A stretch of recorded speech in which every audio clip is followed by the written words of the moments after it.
Hey loves, hey loves, hey loves. My name is Wyann Vaughn. I also go by Y, and this is Raise It Up Y, the podcast. We are coming to you the last Thursday of November 2021. Some people call this Thanksgiving. Other people call this Native American Awareness Day. And others just look to be thankful. However, this is an episode we're calling How Do I Deal with Imposter Syndrome? And it's going to be a fun one. I'm going to include two of my favorite people. I call us the Masterminds lovingly. They are Urban Counselor and Mitsun Okada. They are both two great therapists who are actually practicing as well as trained. I am what I like to say, a trained therapist, not a practicing one. But I personally have heard of the imposter syndrome. It wasn't something that we studied when I was in school very much. It just didn't come up in a lot of the areas that I practiced in when I was becoming a trained therapist. Some of you all know I have a master's degree in social work. It is a fun and funky way to say trained therapist. If you carry an MSW or a Master of Social Work and decide to go into becoming a licensed clinical social worker like our boy Urban Counselor today, then you can be a practicing therapist with your own practice like he is. Or if you have a PsyD, which is a doctorate degree in psychology, and you're as fly as my homegirl Mitsun, then you go on to administrate and become an administrator. Wait, administrate? Is that how you say that? Or administer? No, administrate. So you go on to hold high positions in various mental health spaces, including schools, including hospitals, because there's a lot of other places that need people who look for and at mental health. And I thought it would be fun because I know we've been doing a lot of the music side here at Raise It Up Y. We like to raise your self-awareness, your vibrations, and your capacity for love, which is just knowledge. And we've been on our music kick, seeing that I put out my debut album just about a month ago from here when we're taping. And it's been an amazing joyride. Been in it a minute, is out now and in all of your pleasurable playing devices. And I'm just looking forward to the next steps of it. We've been putting it out. I've been promoting and doing shows around it.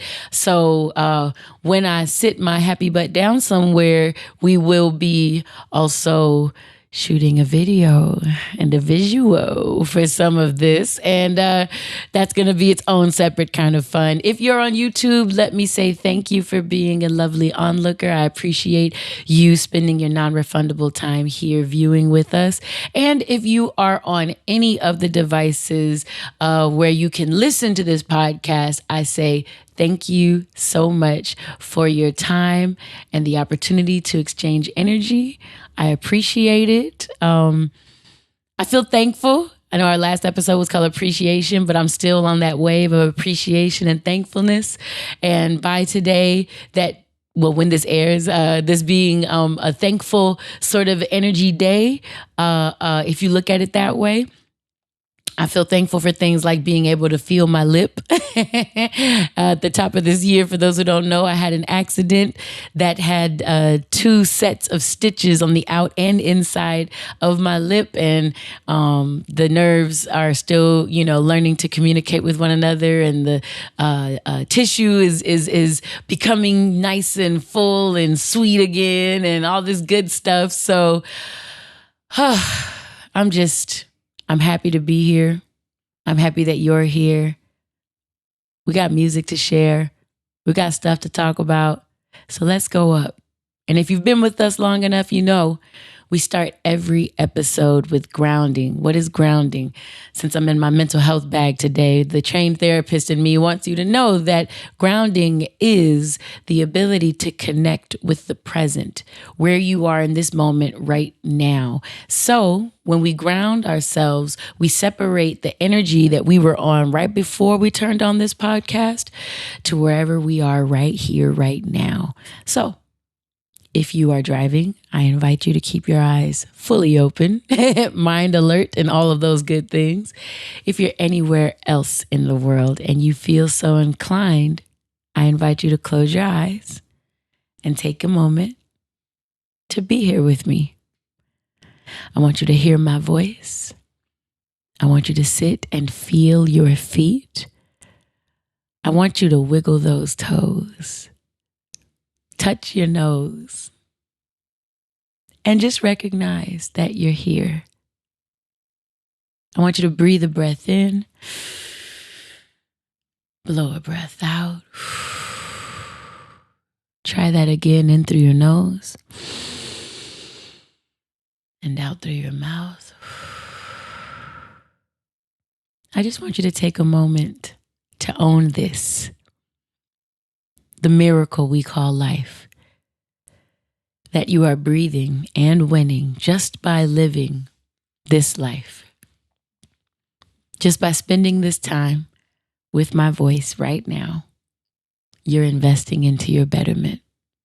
And I'd like you to sit with that and feel proud. And welcome. Let's go up. Let's go the fuck up. Yeah. No, I kept it clean for a long time, so I just wanted to dirty it up just a little bit. I'm going to dial in a few of my good friends. Like I say, I call them the Masterminds, and I think you'll enjoy their presence here on this podcast. They've been on before. If you've listened to episode, I believe it was 27 at the top of the year, that was the January episode, then you will have heard these beautiful voices, these well-informed voices, and these ever-learning, never stagnant voices of who I call the Masterminds, Mitz and Okada, as well as Urban Counselor. I haven't looked down, so I'm assuming they're both there. If Mitzen is there, can I get a hell yeah? Hell yeah. And if Urban Counselor is in the house, let me get a whoop whoop. Whoop whoop. I don't give a damn how much education you give me. You will never take the hip hop out of this woman right here. How are the Masterminds tonight? Doing well. I'm glad to be here with the family. Yes. Good. Yes. Same. It's always a good time when we're together. Absolutely. Always. All freaking ways. And I've already let the cat out of the bag, ladies and gents. We will be speaking to this duo about imposter syndrome. And I wanted to give you all what you could easily Google about imposter syndrome. I'm as an edutainer and an educator, I'm fully aware that you can, in this information age, you can look up anything.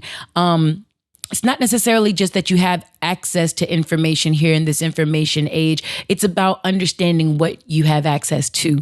That's the part that I think education is still very good for. And parts of what therapists do is provide a sense of context and a vehicle to help individuals understand massive concepts like that of psychology, sociology, and things of the mind and well-being, so that it's digestible to the everyday man. And these two are also some hip hop lovers themselves, so y'all know how we do. As we'll be as collegiate as we need to be, but at the end of the day, we gonna make sure y'all know what the hell we talking about. So again, if you look up imposter syndrome from Google, here's what it says: the persistent inability to believe that one's success is deserved or has been legitimately achieved as a result of one's own efforts or skills. And so I'm going to toss this conversation to my masterminds. For this first question, we can go Urban first, Mitson second. And what I want to know is, in your own words, in layman's terms, we've heard the actual definition. Urban, how would you, in your own words, describe imposter syndrome? So in my own words, how I would define imposter syndrome is pretty much like perceived fraudulence, right? So you feel like this feeling of self-doubt or this personal inadequacy, no matter how much education you got, how much experience you got, no matter how much you've accomplished, right? You pretty much feel as though you are fooling people into believing something that you aren't. So pretty much you thinking that you are fraud, that you are walking, talking fraud, and that people will sniff you out at any moment, and that what you've accomplished, the influence that you have, that you really don't deserve it, and that you got to work overtime to cover up any type of perceived inadequacies. So that's my definition of imposter syndrome. Outstanding. Mitson, same question. I ditto to everything that Urban said. What that made me think of, and perceived fraudulence, that's a perfect way to sum that up.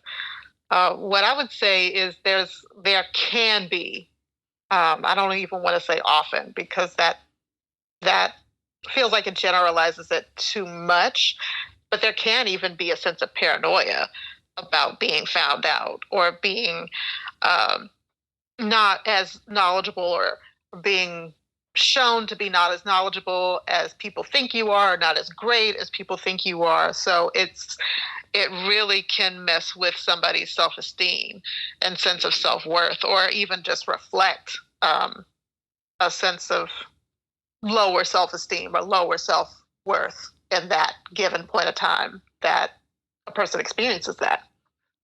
I love that. And I'm listening to you all. I told the audience already, all the loves, that I purposely didn't delve deeper into this topic so I could really get raised. This segment is called Get Raised because when I bring friends on, I expect for them to raise my vibration, whether it be emotionally or intellectually. And in this case, I think both are occurring right now. So I'm asking questions as a student that I would think even the audience would ask. You know what I'm saying? I know we have a lot of this similar training and scholastic background, but because you all are in the field still doing it all the time, I'm sure, like, not even a little bit, I'm positive that you all have this like wealth of education within this topic. And this topic was brought about by individuals that have degrees and we're still like very, very curious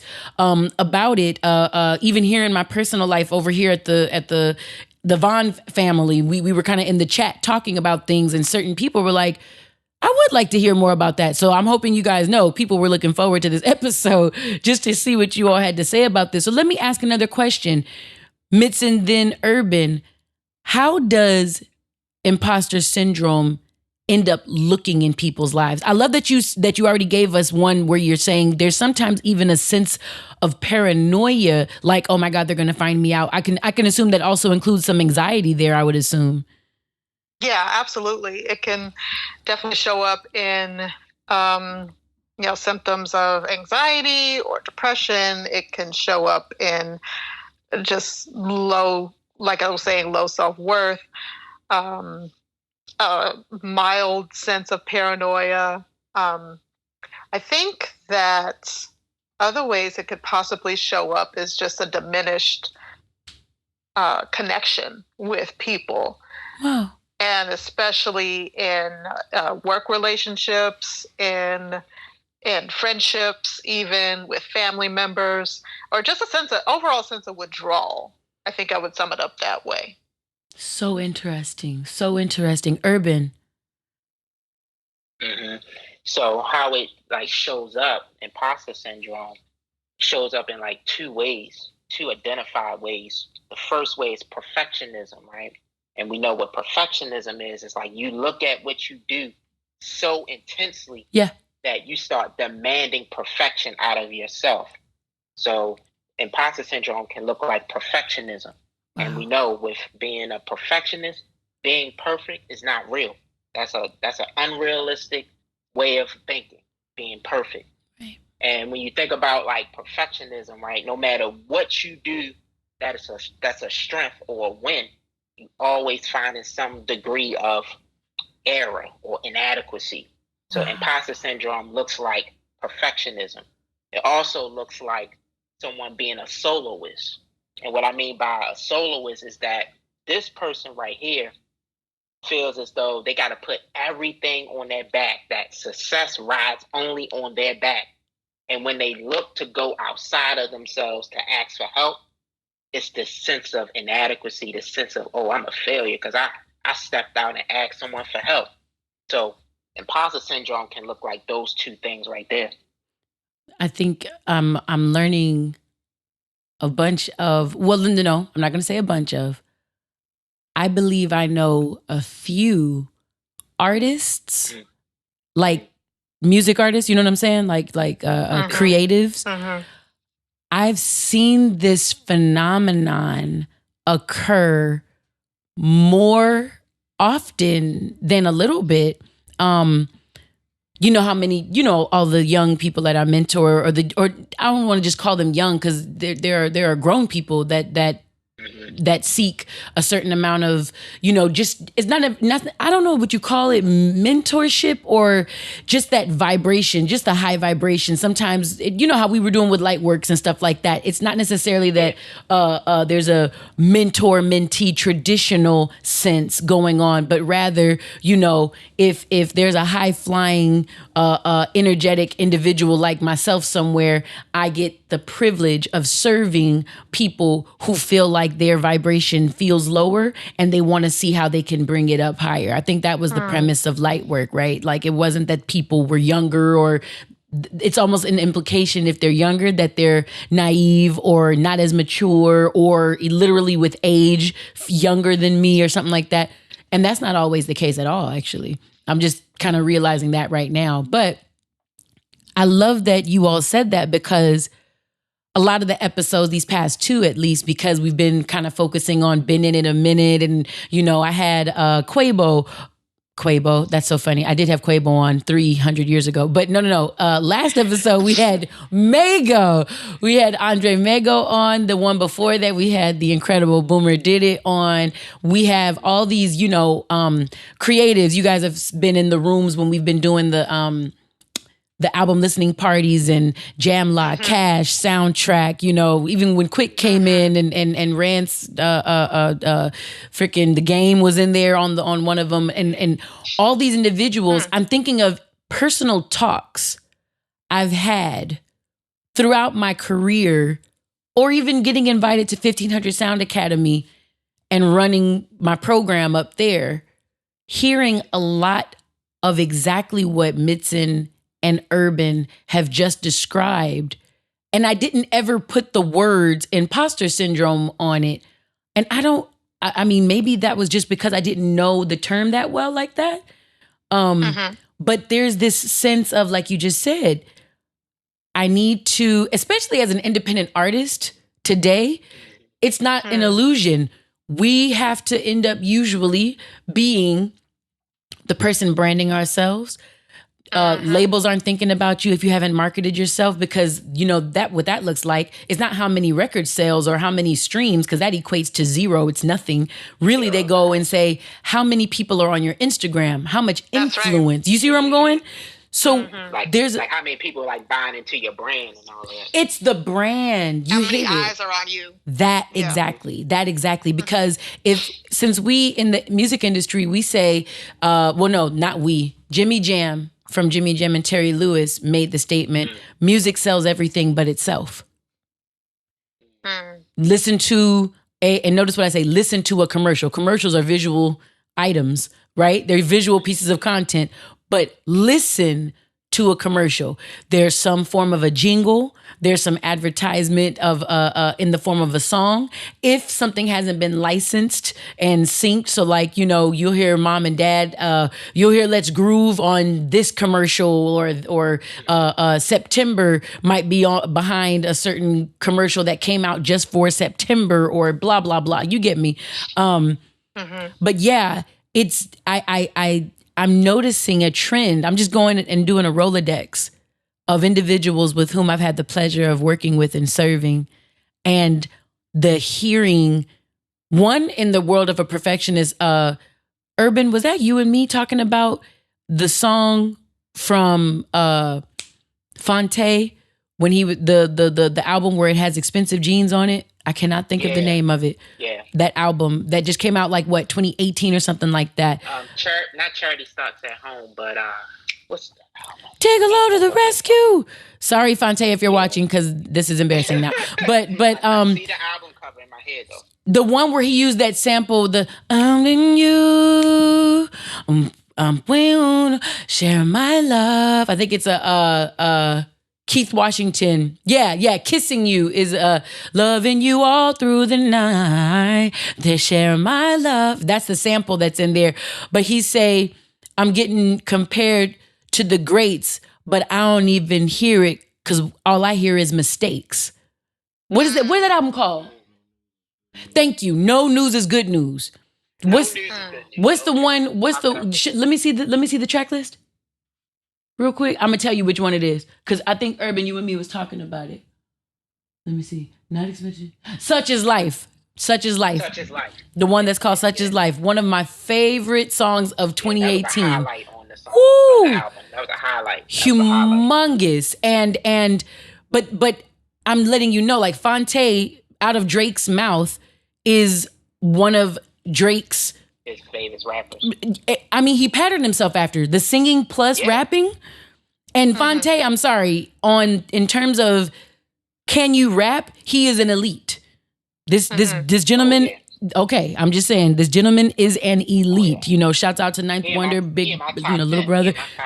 I can't even fault you for him being in your top 10. But I'm thinking of him. I think he ended up getting his doctorate in I want to say it was something like in literary or use of the English language. Let me just put it like that, because that's how much of a freaking word bender this fool is. He's out, dude. Mitson, I'm gonna send that particular song to you, but the whole thing of it is, if somebody like him, who has a doctorate degree in the use of the English language that he knows how to do so well because he's a rapper. And you are a person that Drake, the biggest hip hop artist of our time and possibly of all time, depending on how you're looking at it and what your gauges are, says that he's someone I patterned myself after. Even in his own lyrics, everyone says when they listen to my music, all they hear is the greats. And I can't even hear that. Because when I listen to my music, all I hear is mistakes. I know so many of us, just in general, talking about artists, who believe that way. And I wonder now if this imposter syndrome thing is something that I should maybe incorporate when I start to speak to my kids at the 1500 Sound Academy again.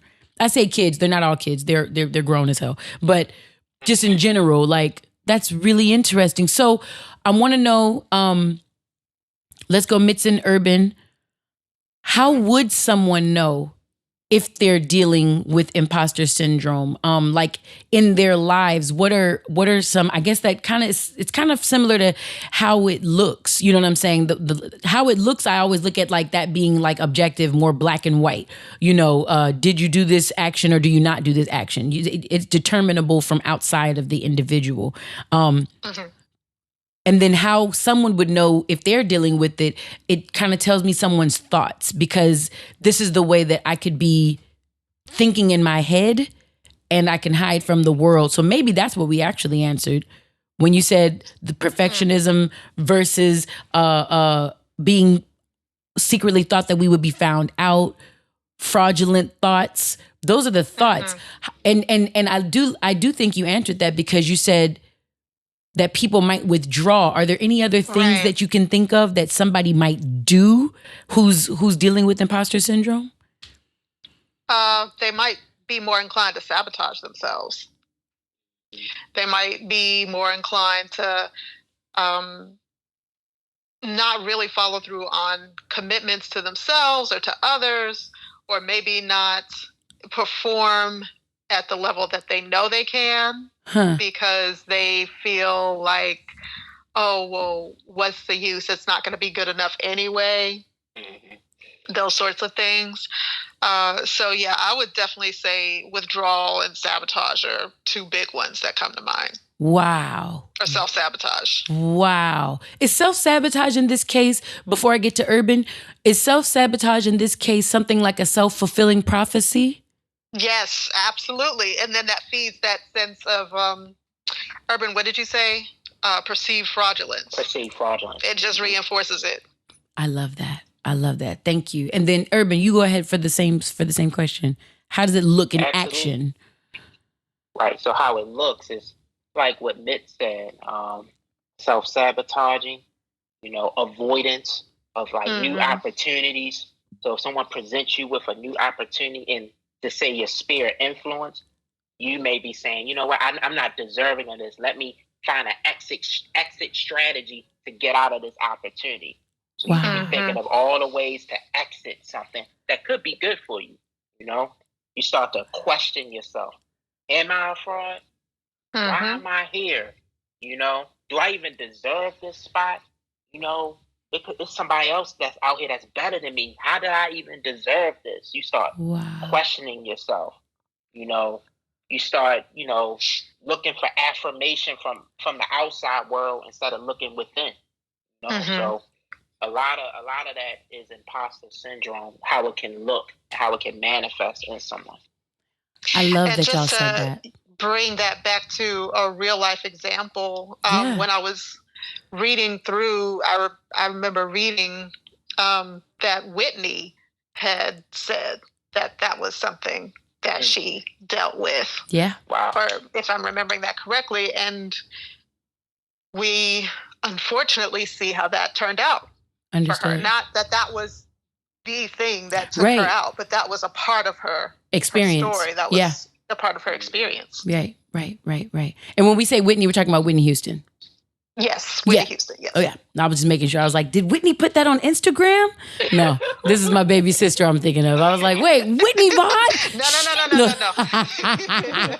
No, but and guess what? I would have, as far as I know. Listen, and I would, that's what I'm saying. Some of the Vaughns are looking forward to this episode just from some, things and stuff like that. There's going to be a day when I can, when I'm in a studio and I have the two of you in-house plus, some Vaughns and stuff, and having that sort of dialogue, that's gonna be one for the books. So I just want you to know that I'm speaking it into existence. Universe, do your thug thizzle. Thank you, universe. So no, I wanted to bring in this example. Well, no. First of all, let me please applaud what the two of you have said. This podcast, outside of raising up your self-awareness, your vibration, and your capacity for love, which is knowledge, we have yearly foci, if you will, focus points. And last year, we were looking at self-awareness, understanding where you were versus where you were not.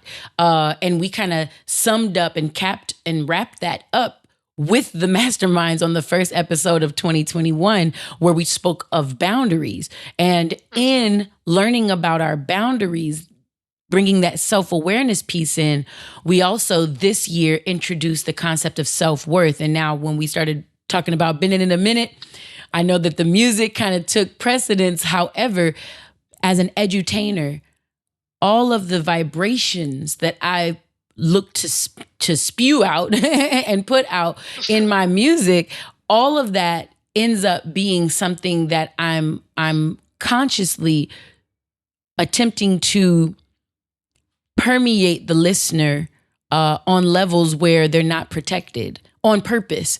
For Mitson and Urban, one of my instructors back in school, my field instructor, she would say that when you dream, it's your unconscious's playground. You know what I'm saying? It's where your unconscious gets to kind of go and be itself, sort of a thing. So I think of when I play with frequencies in my music, whether something feels dark or whether something feels bright and resolving and resolute and things, I purposely attempt to speak to people, through people, into their bodies when they dance to some of this music, or if they're feeling down, like Appreciation with Andre Mago, the piano on there, I want that to be a hug to people who are sitting and just needing that time to think. And that's why I didn't sing most of the song. It wasn't about that. Right. I was trying to speak to a soothed soul. You see where I'm going? And I've never said that to anybody, so yay for premieres. I can definitely see that. I could definitely feel Can you hear that even?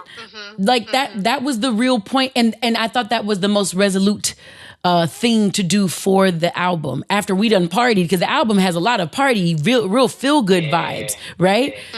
But that, and it has some up tempos, some good boppy mid tempos and things. When we got to that end, it was an on purpose period, you know.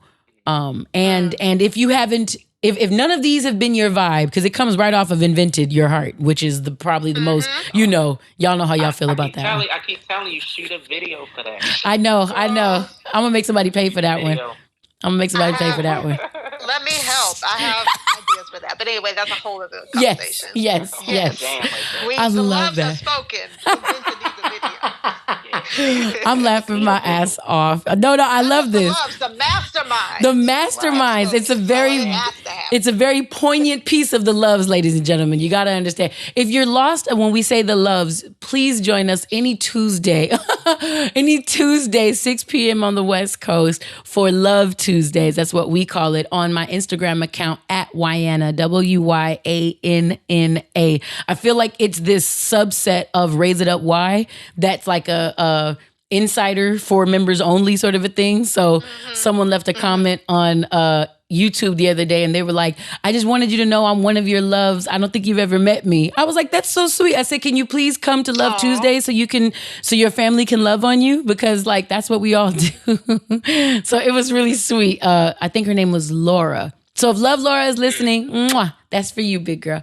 Isn't that Laura. Look. I love that. I love us. I really do. But Wendy was saying in her experience how she's seen imposter syndrome happen working at the university where she works. She gets a lot of first generation college students, many immigrant students. So not just are they the first to go to college, they're the first living in this country or born in this country also going to college. You know what I'm saying? And so, you know, there's that when you come home, you know, make sure you speak this native tongue, don't lose who we are. You know what I'm saying? And yet and still these are students performing at high levels in a collegiate setting, getting into PhD programs, and they're like, am I leaving my people behind? Because I'm not, I don't, it's almost like this duality and don't know which face is true. You know what I'm saying?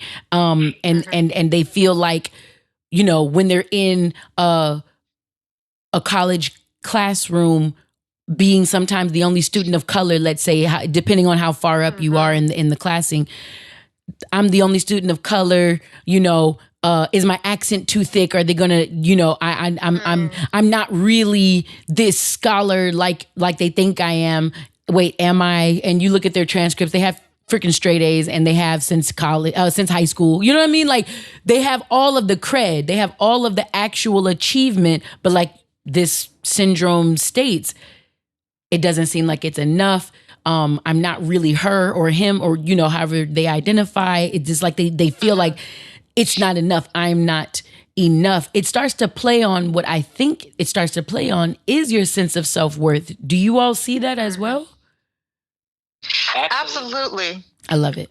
Oh, Urban, did you have something else to add to that?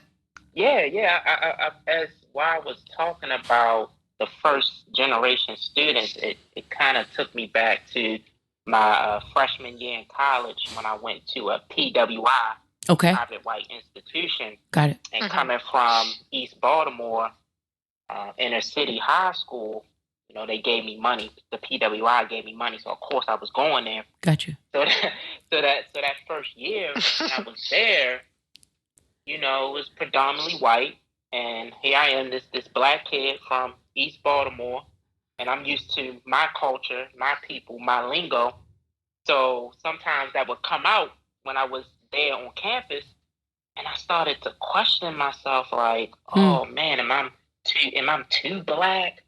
Oh man, if I go back to my community over in East Baltimore where they say I'm too white, because now I'm picking up on different cultures over here. Right. So I really did at that time started to question like my identity, or will people think that I'm not who I say I am as far as myself as Dana, you know what I mean? Right. So Sure. I definitely can understand that feeling of being in a different environment, coming from your culture where, you know, you're used to talking a certain way, doing certain things, and being introduced to a new culture and trying to, you know, fit in and questioning, do you fit in?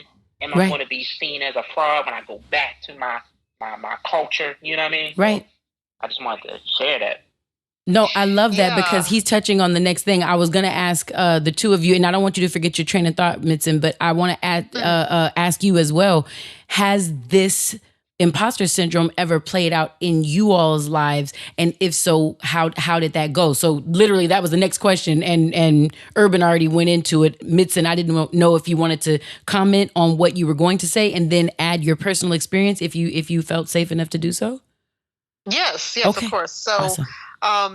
What I was thinking, for what Urban had just said, was I remember when I was in my graduate program. Yeah. I was one of the older Black female students. She was a couple of classes ahead of me, and we were talking, and she was talking about how she would compare herself to her white classmates and how they seemed to know all the answers and, you know, have these great connections with the professors and things like that. And she was talking with one of our professors who was Black. And the professor told her they don't really know all of that. They don't really, you know, think of themselves as highly as they say they do, or they portray themselves to be. So it just kind of, remembering that really helped me see, okay, this affects everybody. Right. And it doesn't, you know, and yes, I might be somebody who, you know, is the most different or among the most different in this situation. Right.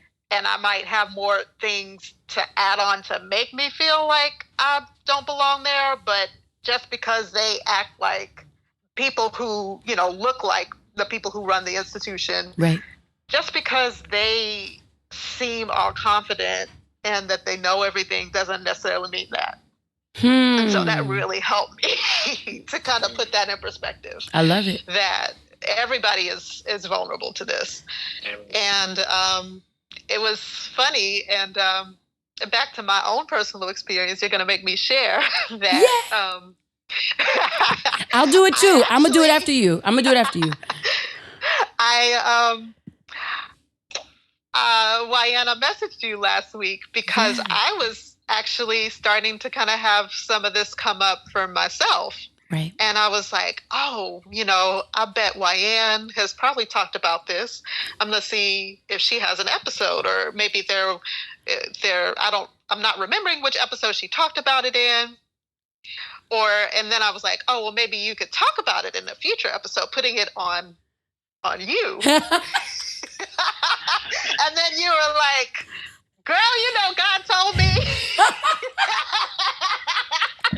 And I was like, okay, God. I love it.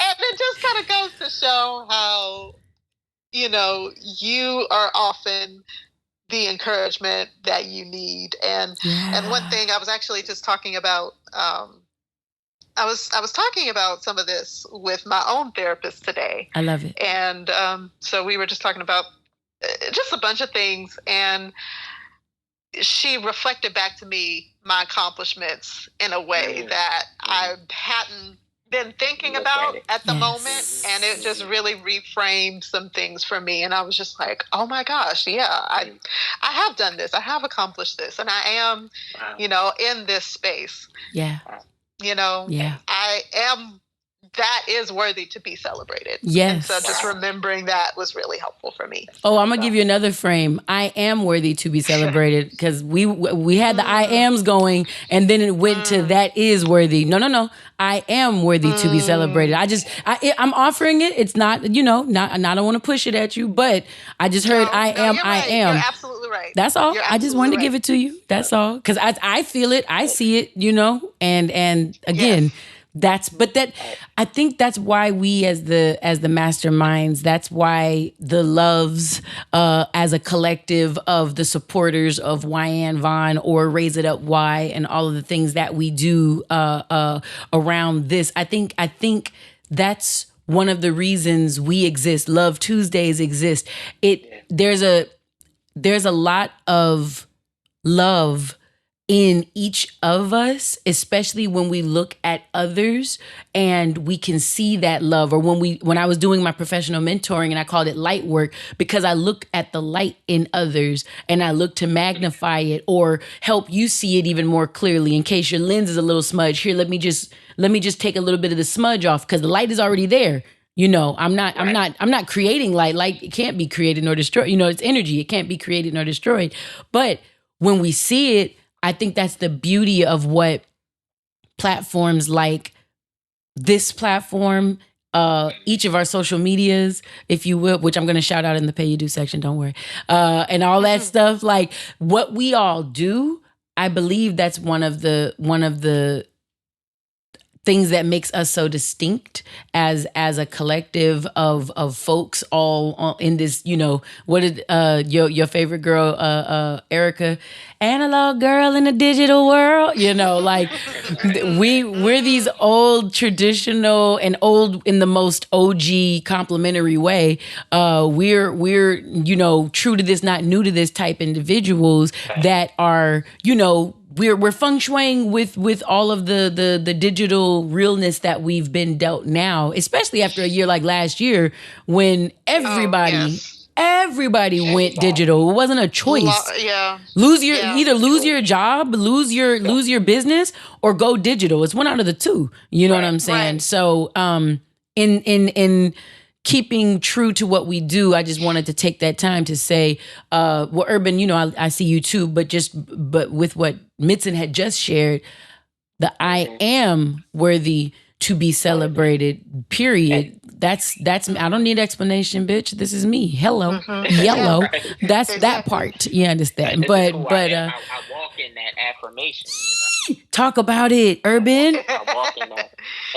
And as you guys were talking, right, I just wanted to share something else, like as far as imposter syndrome on a personal level. Yes. I'm a therapist, right? Yes. So Monday through Friday, I don't work on Sundays no more. I'm off on Saturdays. Good for you. Yes. Thank God. So I'm working on Sundays. But Monday through Friday, I'm talking to people. I'm giving them insight. I'm encouraging them. I'm building them up, giving them resources on how to, better their lives and move on their healing journeys. But last year, I decided to personally go into therapy, because I was dealing with anxiety, things like that.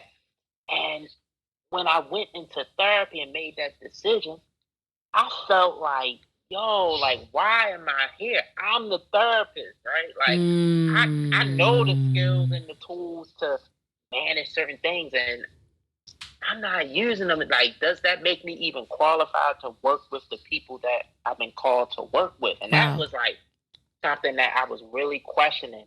And even before like last year, I was really like contemplating that thought, because it's like, who am I like to be going to therapy? I'm a therapist. I had this egotistical.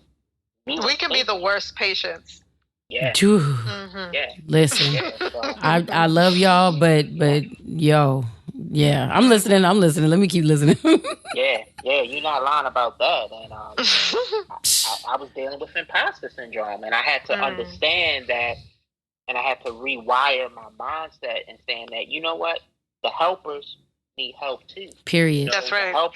The helpers need a place where we can get poured into, so that when we leave, that time that we have with someone that's pouring into us, we can pour into others. And I had to really wrap my mind around that and come out of that thought of being a fraud and really say, like, yo, like, me investing in my own self-care and affirming myself is only going to advance me and help to, you know, progress the clients that I'm working with. So I just wanted to put that out there to any clinician or anybody that's in a space, man, where you are giving yourself to people and you feel as though, like, you know, you question some things.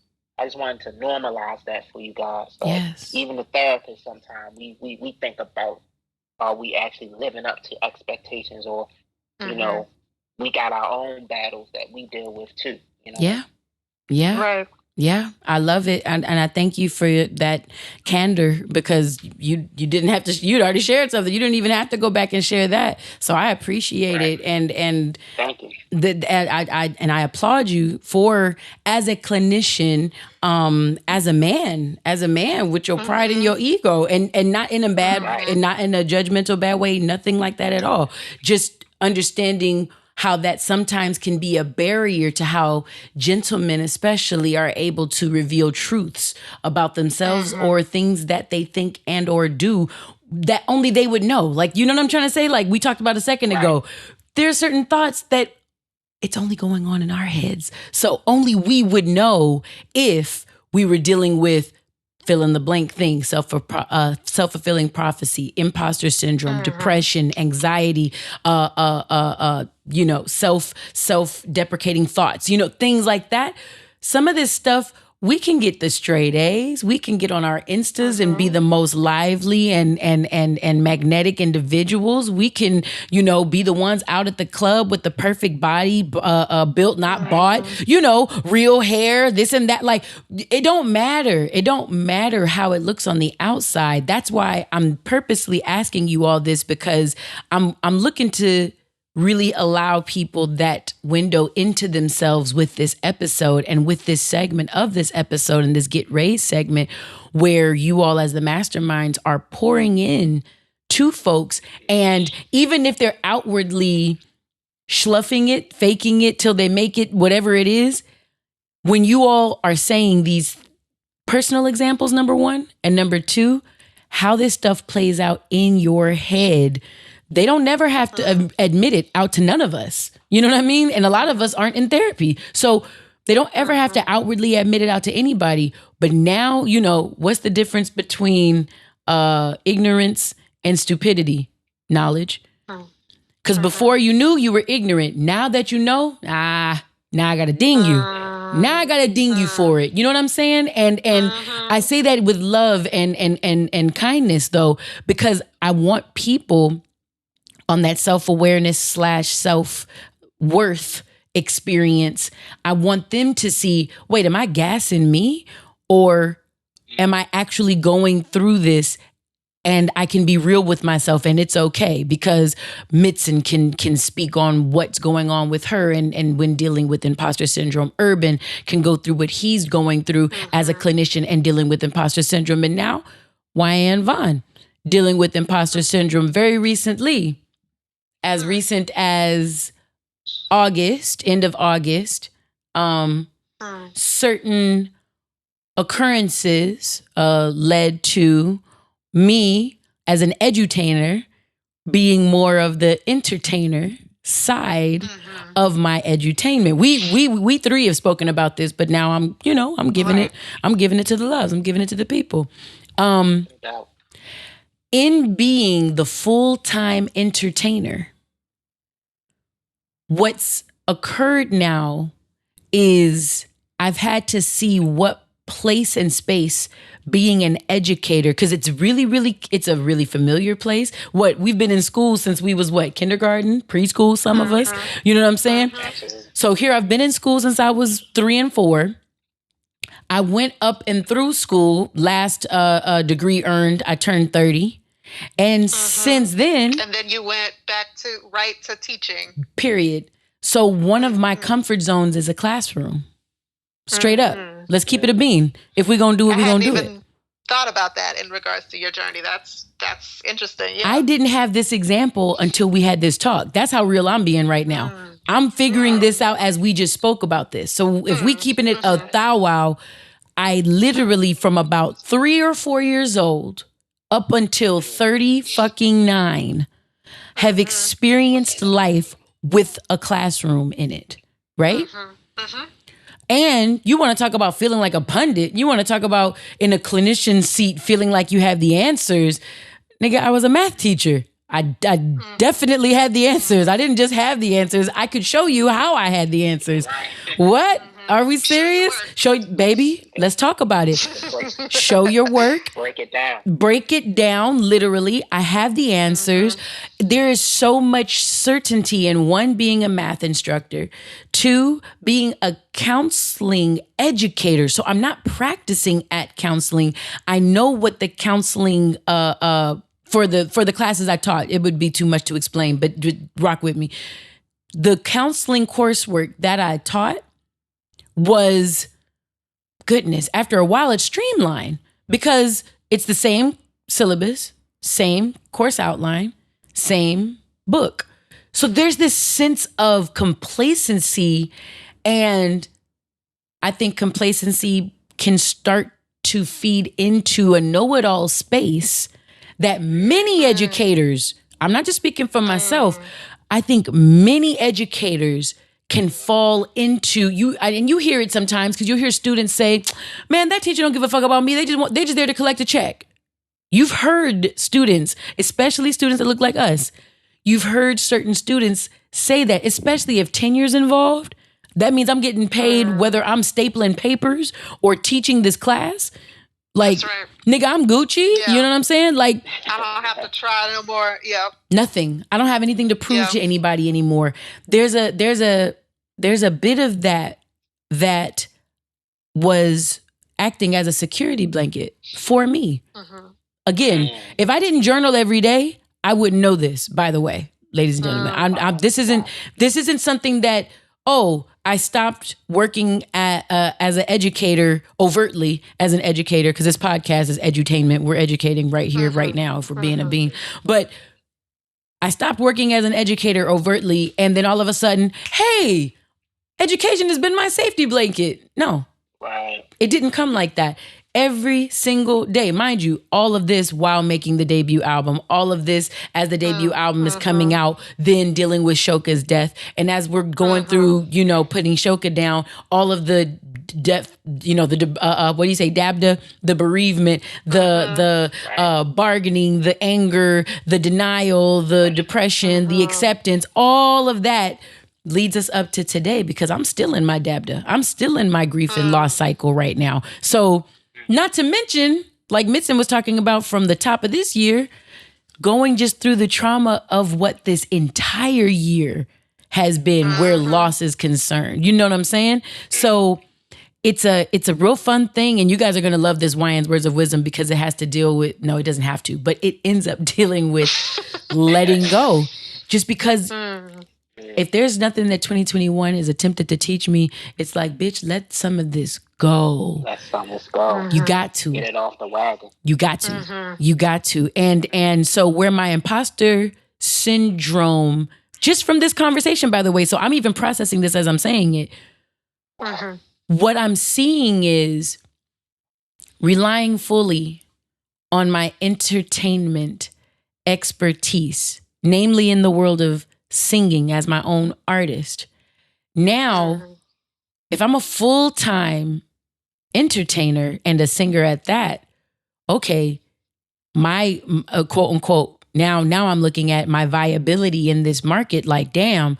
So I'm in this ocean of other new artists. You think about Spotify, new artists down. Was that 40,000 new songs a day? A day. A day, Mitson. A day. Yep. So you talk about feeling like a drop in the ocean. I'm like, ooh, okay, hold on. So when I'm walking into these rooms now, if I'm not 1,000% on what I believe I know I'm doing in that session, on that song, I'm feeling like, Wyann, you fucking up. Is you fucking up right now? Did we make the right decision? So wait, am I that bitch? I tell everybody I know I got some things going for myself, but do I?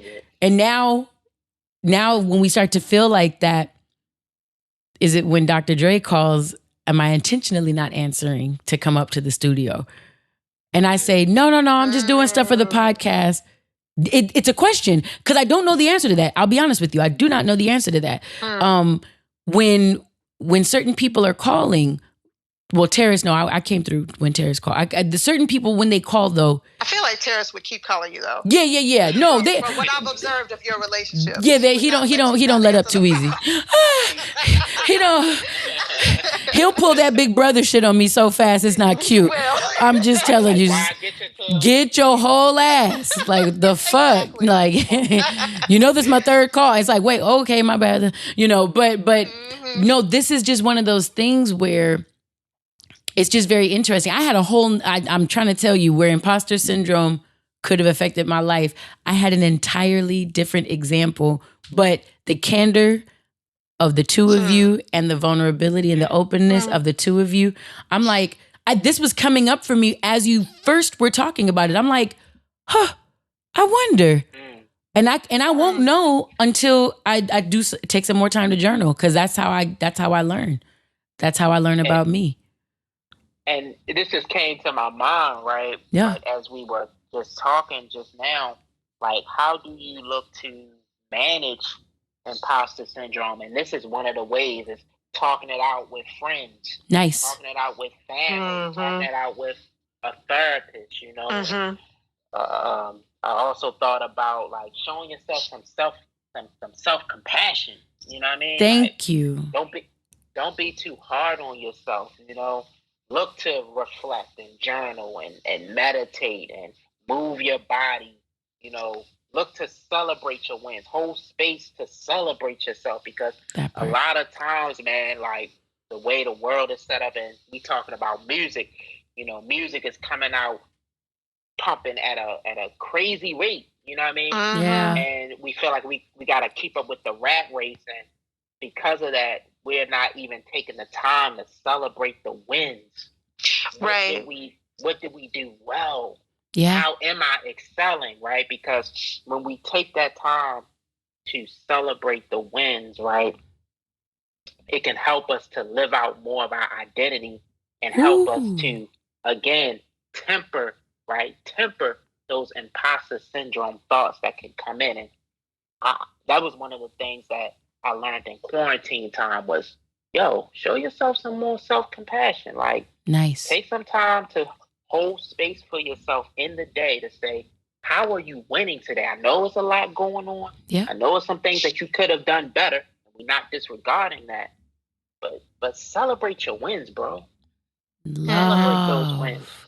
Love. I actually want to extend that to Mitson. If you had any, how would you recommend someone? I mean, we can definitely also throw, possibly searching for a therapist as well.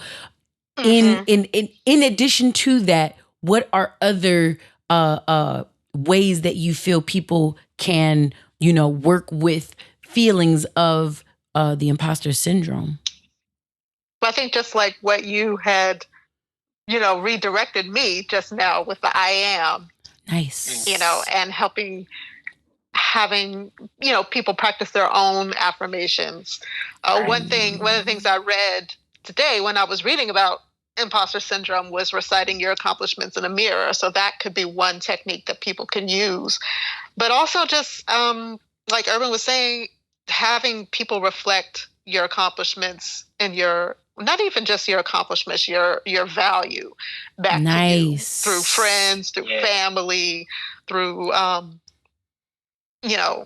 your faith community, if you have one, or whatever form of community you're connected to, music community, art community, therapist community, public speakers community, whatever it is. Right.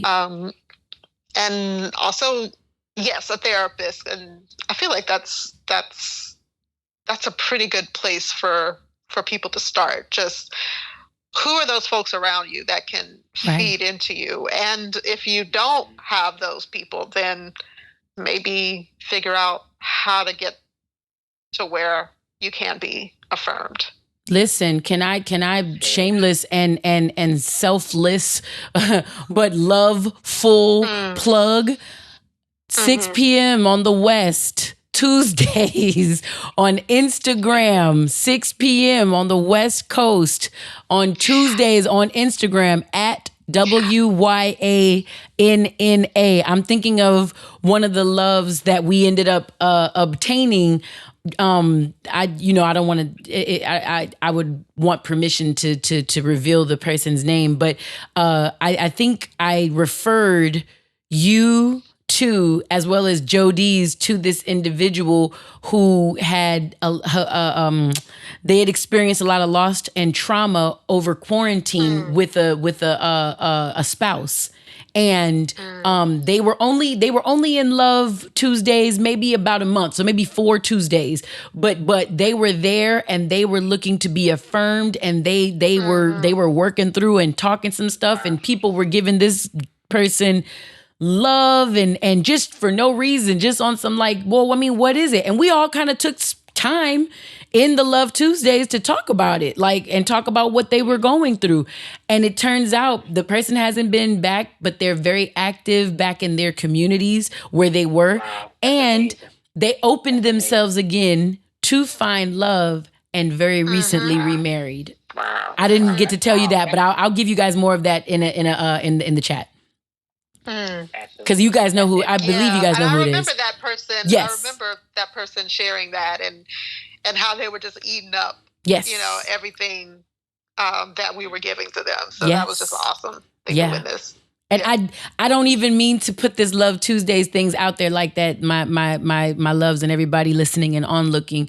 I'm just saying. That's Arnold's secret. No, I'm just saying. But that's like a real case study. Like that really happened. Like we didn't make that up. Like that really ended up happening. And people ask authentic, real questions. When Operation Elevation came in the other day, said, I'm turning 28 tomorrow. What do you have? And we did that cool game where we was doing the feelings, and me and Mitson won. That's what I'm going to say, Carrington Jackson. I'm going to say that Mitson and I won, Carrington Jackson, who I just sent his prize because he won that day. But don't worry about it. But no, it was we go up, we turn up, we have games sometimes, we have prizes, we just, but it's really just for the love. With everything that was going on less than positive last year, I decided to open up my IG Live as a platform to do nothing more than just celebrate anything good. I'm talking about anything good. You know what? My nail polish is popping today. Let's talk about it. Like I don't care what good, and my nail polish is popping today, but that's not the point. But I don't care what it is that's good. I really, I took to this platform, and people like the Masterminds were some of the first people that gravitated towards this platform. And we would do it for an hour. There would be like maybe no plug, 13 of us in there. And now we keep about 35 people at any given time in there. And, it's just good energy. That's all. It's just good energy. It saved my life last year. I've told you that multiple times. But yeah. It literally saved my sense of sanity. Yeah. Yeah. I love it. The conversations, man, be real lively. I love it. I love it. It's like a sense of family. It's like when I come on, it's like I'm with the whole fam. I see Mitch. Yeah. Of course, why? Joe Hen, the whole family, Mixed Master, everybody. Yeah, I love that. Yes, we they deserve shouts out. So love to Joe Hen, Mixed Mess, Fonzarelli for real, or Love Jodies, we call them. Miss Beverly Griffin, Miss Beverly Roseboro, Rosie Love, Faithful Coffer, one of the best. She hadn't been there in a minute, and now she's back and everything, and I love it because she feels like she sends me some DMs. I don't think she would mind me saying. She's like, oh my God, I missed this. I just missed you guys. I don't know why the hell I haven't been coming. I think you know. It's just life, life happens. So, sometimes your Tuesdays can get booked. You know what I mean? Like it's nothing, it's never personal. But I just love, and I'm going to shout some of the other ones out personally at the end because in the Pay Your Due section, I'm shouting out everyone that sent things for Shoka and Tiffany Legend, or we call her TT Tiffany. Auntie Tiffany sent some beautiful stuff. You'll see it when you guys look at this episode online. But she sent something really beautiful. You're gonna love it. As well, Uncle Jody's sent Shoka her last new gift, like literally the Wednesday before she passed. And my sis from freaking high school days, my homegirl Camille, but she was Shoka's auntie as well. She sent me a necklace. You see this? You see this necklace? Oh, that's dope. She sent me a silver necklace with a heart in it, and actually in the pendant it has a picture of me and Shoka, but you can't see it unless light is going through it. So people have been sending stuff and just doing morning dances on my behalf because I haven't kind of felt all the way back up. Like shit's been amazing. I'm like, yeah, little Miss Willow is not. Listen, she tried it. Willow is the cat. It's Wendy's cat. The Vaughn family cat, by the way. Look, she tried it. I'll put that video back up. The day that this airs, so everybody can see what you're talking about. Like, yeah, baby Willow, she went for it. Willow was out there, but it ain't the same. Because she needs to, you wanna know why? She's too cool. Like she's too cool. Like I was trying to get her to look at the camera. She was looking all up. I'm like, nigga, this okay, all right, but no, I think this for the holidays, just because today, the day that this airs, it will be Thanksgiving or Native American Appreciation Day, or just day that you think about thankfulness in general, depending on how people believe and how they celebrate. In episode 36, we talked about DABDA or the grief cycle, denial, anger, bargaining, depression, and acceptance. Coming from two other practicing therapists, did you all, maybe Mitz and then Urban, did you all have any maybe tips or words of encouragement even for people while they might be experiencing their first set of holidays without one of their loved ones? Right? Yeah. It's I mean, it is a lot to process. Yeah. I think I'm thinking about myself when I first lost my dad. And right. I think, we can prepare ourselves or psych ourselves up to, expect certain things are going to be difficult. They're going to bring back memories of the person and missing them and the rituals that we shared and all of that. What I had thought a lot about the Christmas holiday itself. Yeah. And what it would be like for him not to be there that year that he passed. Right. And the day came and I was actually okay. And it was, it was pretty uneventful. I was like, okay, I got through it. It was cool. It wasn't as catastrophic as right. I had made it out to be in my mind of, just feeling really sad. I didn't prepare myself for New Year's.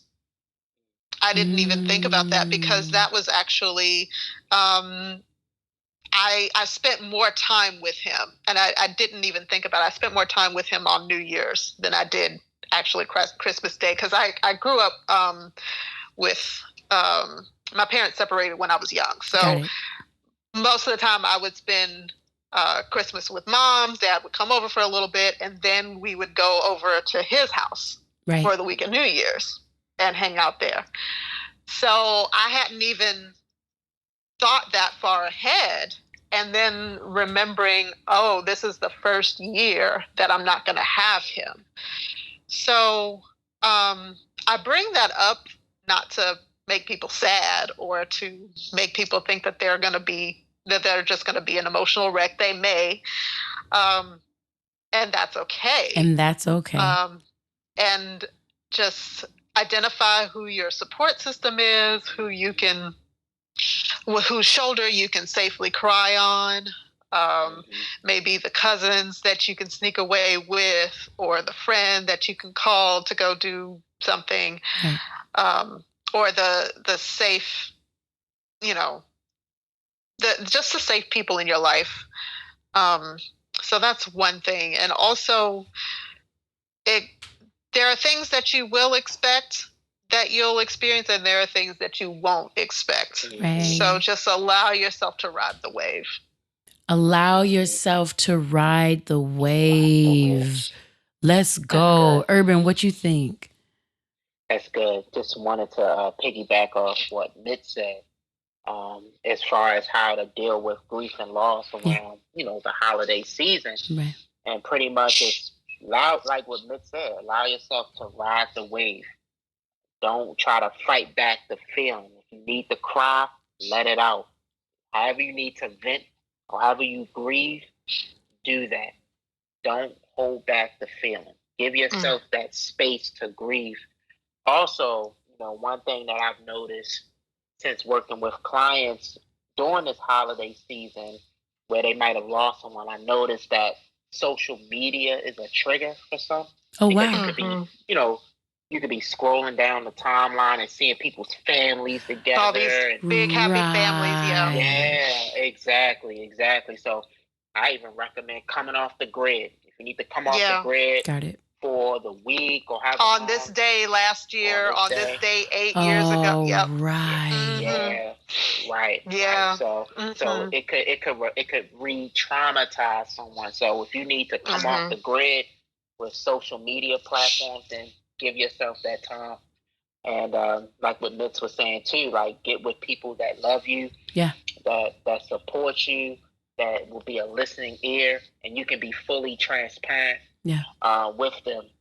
So those are just some of the recommendations that I would give to help someone during this holiday season through the grief and loss process. Man, listen, go ahead, Nissa. And can I? Yeah, and I just also want to acknowledge that some people don't have that option.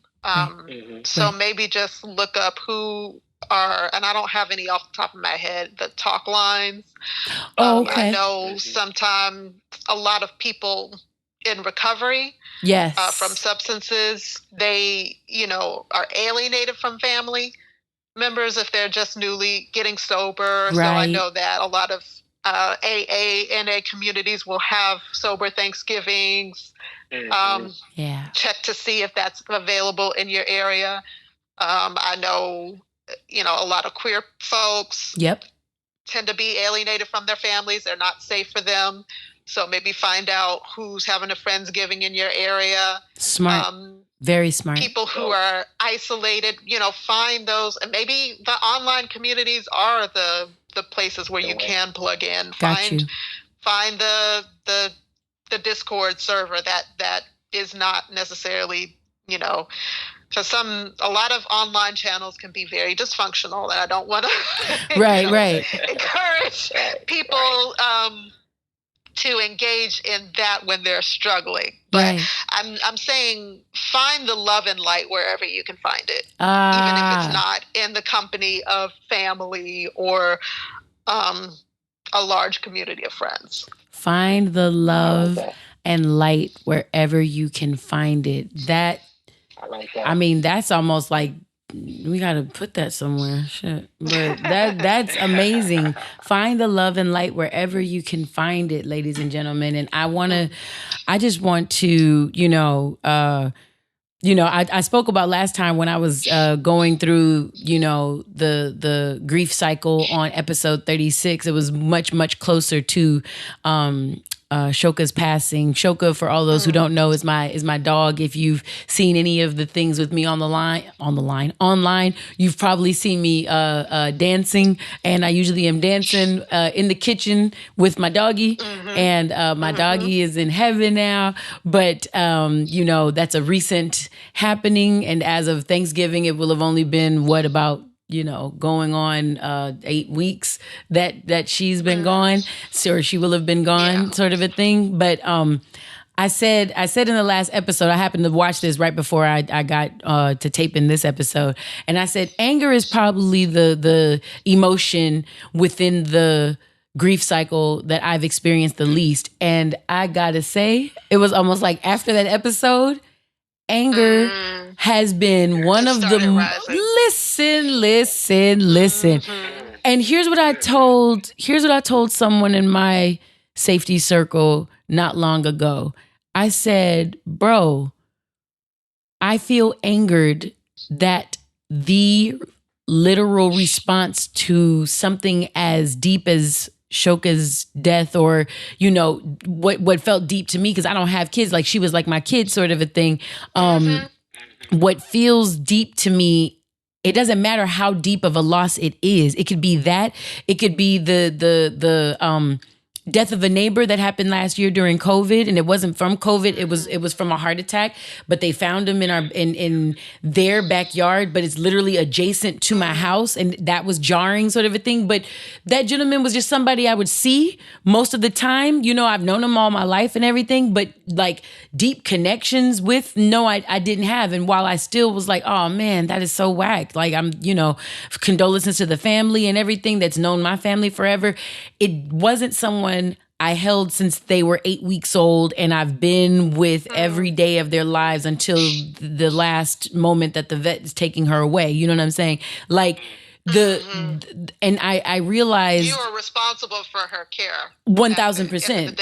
Yeah. 1,000%. That's a different relationship. Yes. Than with anything. Yeah. Yes. And I think where the anger came from was, no matter how deep and big the connection, the answer to living life after death, no biggie puns intended, the answer is you have to, here goes Nipsey, the marathon continues. I mean, and have to keep going is technically an option, because there are some people who just, certain cultures even, they wear black from the day that their spouse passes. I studied about some of them. I just don't know them off top right now. But a piece of them kind of stops with that particular relationship. So I'm not going to say that you have to, choose life and to live and to keep going. But the next I mean, we are a society that can live without Michael Jackson and Prince, and I'm thinking of everybody, shouts out to my boy DJ Pooh, everybody who worked on Friday, and then you see Debo is gone, and then AJ Johnson is gone, and all of these people, it was just like person after Pops is gone, all these different people in that cast, where it's just like, bro, this never stops. What's going on? Yeah. And I said that fact of life, if you will, felt angering to me, because there's such a sense of helplessness, and there's such a sense of a lack of control, maybe, you know what I'm saying? That goes along with it. And some schools of thought say that anger is the protector of other emotions. Is like the bully of all the emotions. Like it's like the first line of defense. You know what I'm saying? When you're not sure what other thing you feel behind that, So I can say I feel angry, but then what I really feel is powerless, about how the life cycle just continues. No matter how big the loss is, it's just life, and life keeps life keeps going. You know, now the Jay-Z, the allure of the game keeps calling your name. And all the lures of the world, I feel your pain. All the Tiffies in every cities and Tiffany Lanes. Chrissy's in every city and Tiffany Lanes. We all hustlers in love with the same game. It's just life. You know, like no matter who you are, where you are, how it goes, this is just life. It's just a piece of life, you know, and it keeps going. And there's been less recent times, but I wanted to make that update since the last episode. Like Urban was saying, and I heard you say as well, Mitson, allow space for every piece of your grief, you know, and that's all right. If you have to cry, that's all right. If you need to, that's all right. Get off the grid, get on the grid, talk to someone, stop talking to people. Whatever your process is, it's your process. It's yours. It's yours. It's yours. I hate my hip hop Find brain. a grief support group. Yeah, and find a grief support group as well. We can even leave some links in this particular episode's description. We might even do that. But Urban, you said, you know, it's yours, and in my head, it's mine, whose world is it's yours. I'm like, Wyann, turn the hip hop down at least. I'm telling you, this is the way my brain works. So it's like, I be thinking like that too on hip hop terms. Like, dude, discussion, like, all right, how can I connect this to hip hop? You know what I mean? Yep. I love you too. I promise you forever and ever and always. This will not be the last time you are on this podcast. We are only just beginning, Thank actually. You so much. Yes. Yeah, I cannot wait to the day that we have the 3 masterminds in studio. And notice I'm saying studio because I'm telling the universe what it's going to give me. Yes. Right. Put it out there. Manifest. Listen, talk about it. If we're going to do it, let's talk about it. So, Mitson Okada, as well as Urban _ counselor. And I already have you guys' things down on the pay you do. So I'm going to give all that in a minute so that they'll know how to reach you and see you guys. But I just say thank you every time you're on here. Thank you every time you all stop through at Love Tuesdays. The whole community of loves agrees with me when I say y'all are the shit. And thank you. Oh, thank you so much, Juan, for having us. Thank you. Absolutely. And I can't wait for y'all to hear this episode back, man. So I can't either. Yeah. Y'all said some shit. I don't think you know how good you guys were. I think it's gonna take for you to hear it again after you haven't had so much contact with this content. You're gonna be fucking impressed. Gonna be blown away by us. Yes. Thank you for that affirmation. That part. Yes, absolutely. That was an effort. You're right. Yes. Absolutely. Look, I don't even be knowing I'm doing it. Nigga, let's go. I'm so happy right now. Shit. So I love y'all. I'm going to get through the rest of this episode and everything and give everybody... Hold on, now I get to see y'all. I love y'all so much, so much. All right, bye. I'll talk to y'all soon. Bye. Y'all, it should be a crime to have this much fun on this show. I'm not sure how long that was, but I know everything that was said was so worth it. And I will be leaving some links to resources in the description of this episode. So whether you're listening or watching, just maybe scroll in there. And I just want to make sure I leave something for you all, like some grief hotlines or online chats maybe, or I have to research them first. So I'm saying this in faith. But I just want you all to know I fuck with y'all the long way. You know what I'm saying? And if you are watching or listening, if someone sent this to you, I want you to know that they fuck with you the longest way. And I say that sincerely because that's information from those two especially that y'all have to pay like $150 an hour for, that y'all just got listening on this podcast. I don't want to tell you what I charge an hour to have some one-on-one time with me. So I'm just saying, when I give stuff out on here on this podcast, I want you to know, 1, it's hella salient. 2, it's researched. 3, it's tried and true. It's an OG's platform personally. And we look to give game. We look to give real sound game. So thank the Masterminds once again. And that was our Get Raised segment. I want you to know that we are going to have a Douxadiddy at the end of this episode. It's a song that is not new. It is a song that is unreleased, though. So technically it's exclusive. And it's called Holidayz with the Z at the end. I think this song is up on my SoundCloud. So you guys can go look on my website that I'll give to you at the end of this. It's just my name, y'all. It's not deep, WyannVaughn.com. But the song is featuring my baby brother, just like we did on Philosophy on the album, Philosophy Part 2 rather, on the album. And it's just a feel-good song for the holiday time. And if also you wanted some new holiday music, Terrace Martin last year put out Village Days, and that's his take on holiday time. He has amazing music on there, and he allowed me to do poetry on that album from last year, 2020. So Village Days by Terrace Martin, or stay tuned at the end of this episode for Holidayz by Wyann Waren Vaughn. And I just wanted to spread some cheer. You and to dig more cheer. Speaking of Terrace Martin released his album, longly anticipated album called Drones this month, November 2021. And it was one of the first time that music or hip hop has heard Kendrick Lamar's voice. And I said this last year, Elevation 2, Busta Rhymes album, the one that came out last year, it was like ELE, Extinction Level Event 2, Kendrick's verse on there. I rewound. I was like, I just miss his voice in the airwaves. Like I go through Kendrick withdrawal, but Kendrick wrote this song called Drones for Terrace's album called Drones.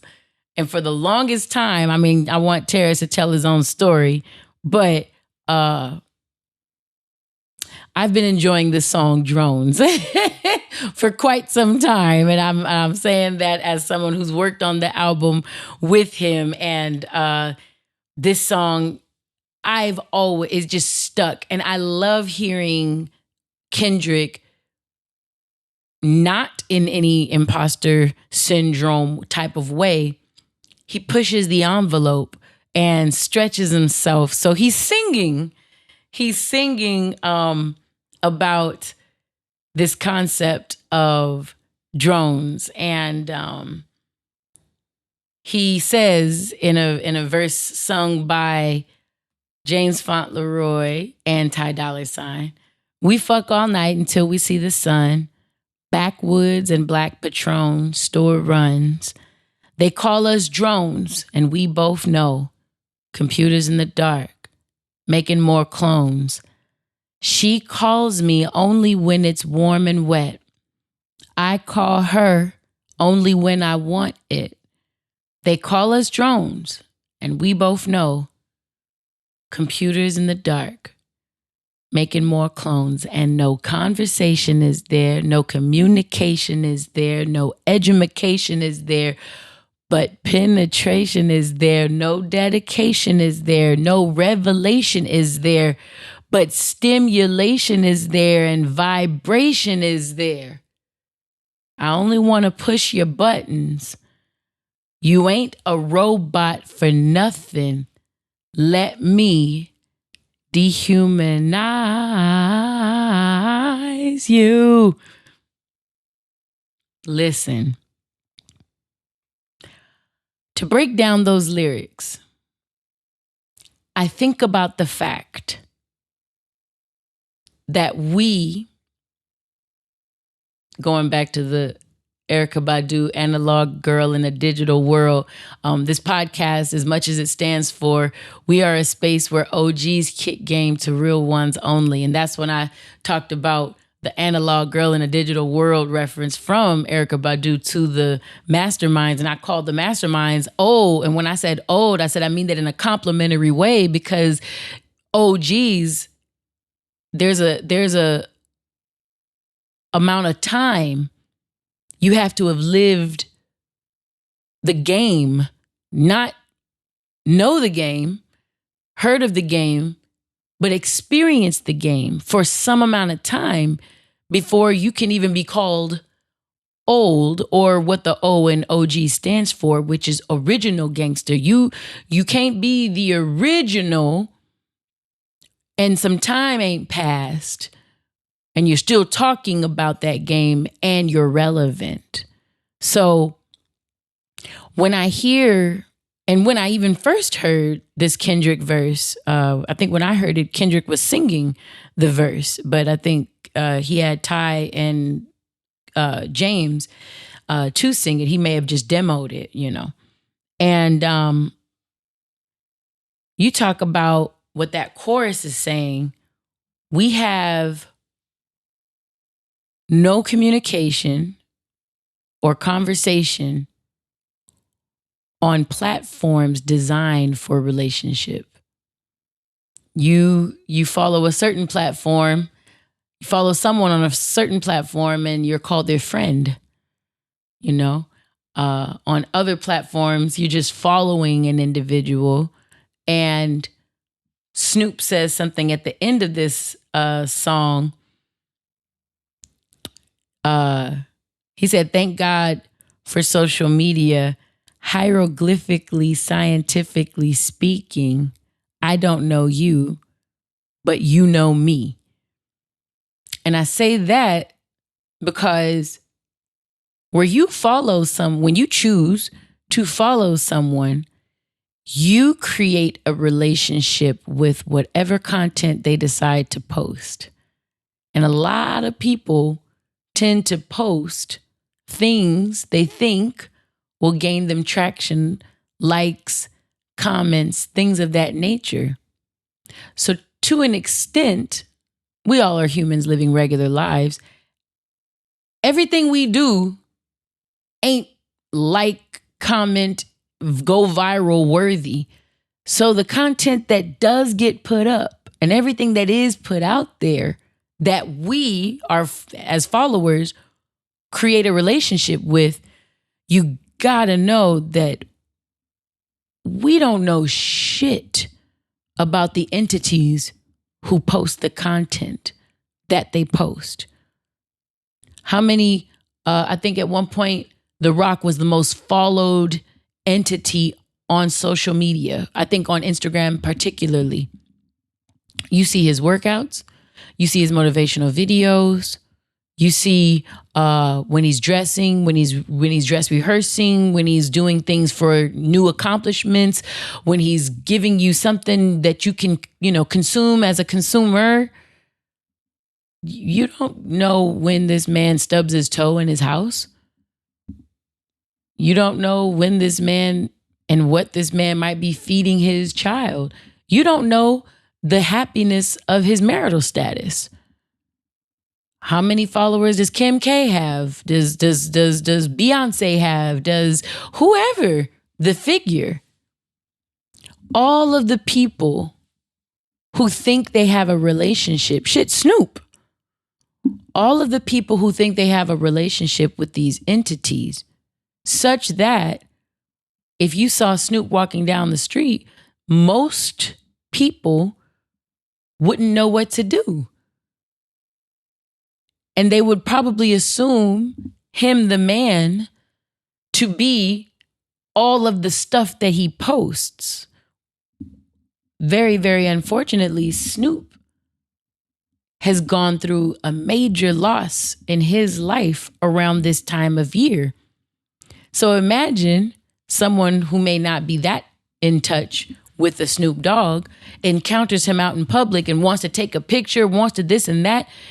And he might be going through one of the features of the grief and loss cycle. He might come off angry. He might just look depressed and not look even cool in your picture if he even grants you to take the picture. Guess what you as the fan do?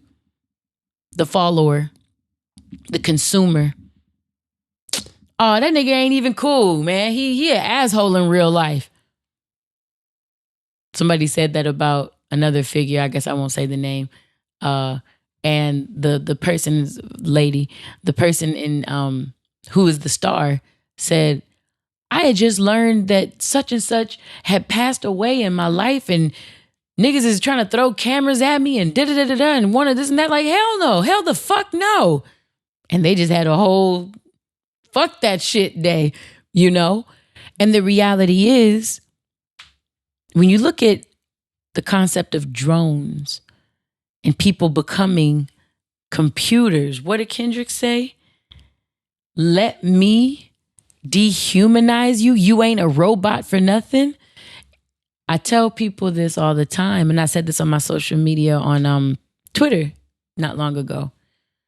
I said, you can burn all the sage you want and wear any form of crystal. If every day you wake up and refresh a certain shitty vibration, you're going to live a shitty another day. That's how that goes. So that's called programming, kids. It's TV programs, you know, in that sense, maybe we understand it better. Your timeline is a program. Who you follow is a sense of programming. So if you're following accounts that say salacious things, they're always in what the kids love, the toxic world or vibe, or what is it, demon time and whatever my young people like to talk about. You're consuming that. You're watching it. So if you can be programmed, guess what you are? A fucking bot. My nigga said, I only want to push your buttons. You ain't a robot for nothing. Let me dehumanize you. And a lot of people think they're original thinkers these days. Let me see how original. Wake up and for your first hour of your day, don't touch your phone. Turn off all your notifications from social media. Let's see how originally thought you are. You know? But I love that Terrace brought this concept to life. I'm happy that the world gets to hear this beautiful ass song that I hear. At the last part of it, he left one of my runs in there because he had me write something in one of its earlier versions or whatever. So they're singing at the end of it, conversation is there. There ain't no communication. Like, you hear me randomly, like on the fourth chorus. It's like, wait, where's the female voice? Yes, that was my contribution to that song on drones. I'm also singing on the Just Be. What is it? Let us be. Yeah. He gave me the words that day, so I don't have it memorized. But I really do like that song. The Let Us Be. And it was his Leave Us Be is what it's called. And it was his first single, the only one that was out right before the album. Terrace is someone that we'll probably end up having back on the show. So I'm not going to talk too much more about this album because he is very capable of telling his own stories. And he's quite compelling anytime you hear him. He is a motherfucking character. So, please just watch how much you're getting programmed out there. And on a social media site where we can comment and have back and forth with people, there's no conversation. And I'll go over some communication styles with y'all in the new year. But if you're not listening, there is no real communication happening like you think. So when you going back and forth, becoming a master debater in somebody else's comment section, giving other people insights, foolish. No edumacation is there. I love that he says edumacation, says education uneducatedly. But penetration is there. When that whole scandal, or not scandal, when that thing came out where certain platforms are only putting out content to only want to push your buttons. Because that's what a lot of y'all respond to when you angry. They put up nice stuff and they get 3 likes. They put up raunchy stuff, toxic stuff. This shouldn't even be here. I'm outraged. Silly, you just played right into exactly what they wanted you to do.